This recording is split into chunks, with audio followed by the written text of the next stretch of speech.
کراچی کو چوروں کا شہر کیوں کہتے ہیں؟ یہ ہے کراچی، روشنیوں کا شہر، معاشی مرکز اور پاکستان کا سب سے بڑا شہر۔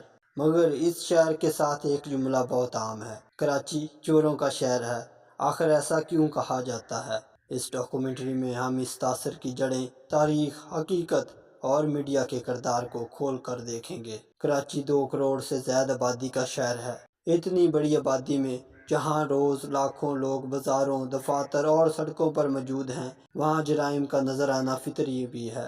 مگر یہ صرف آبادی نہیں، کہانی اس سے کہیں گہری ہے۔ سن 2000 سے 2015 تک کا دور کراچی کی تاریخ کے مشکل ترین برس تھے۔ گینگ وار، سیاسی گروپس، پتہ خوری اور ٹارگٹ کلنگ، اسٹریٹ کرائم کی اتنی زیادہ وارداتیں ہوئیں کہ عوام نے شہر کو مذاق میں چوروں کا شہر کہنا شروع کر دیا۔ یہ وہ دور تھا جہاں موبائل فون، بائک اور نقدی چھن جانا معمول بات تھی۔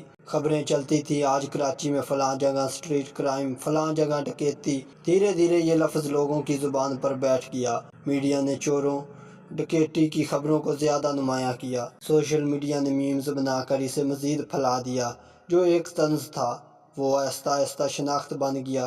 حالانکہ یہی کرائم لاہور، راولپنڈی، پشاور اور دنیا بھر کے بڑے شہروں میں بھی موجود ہیں، مگر کراچی کو چوروں کا شہر کہنا ایک ثقافتی مذاق بن گیا۔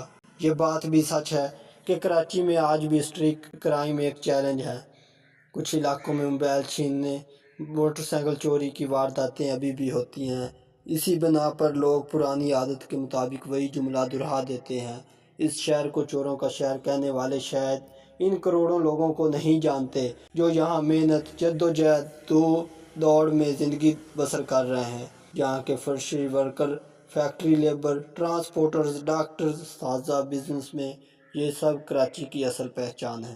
چند جرائم پیشہ افراد پورے شہر کی شناخت نہیں بدل سکتے۔ لہٰذا جو لوگ کراچی کو چوروں کا شہر کہتے ہیں، وہ شاید اس کی اصل کہانی نہیں جانتے۔ یہ چوروں کا شہر نہیں، بلکہ یہ ایک محنت کشوں کا شہر ہے، یہ زندگی کا شہر ہے، اور یہ ہے کراچی۔ مزید آپ کراچی کے بارے میں کیا جانتے ہیں؟ اپنی رائے کا اظہار ضرور کریں۔ جزاک اللہ۔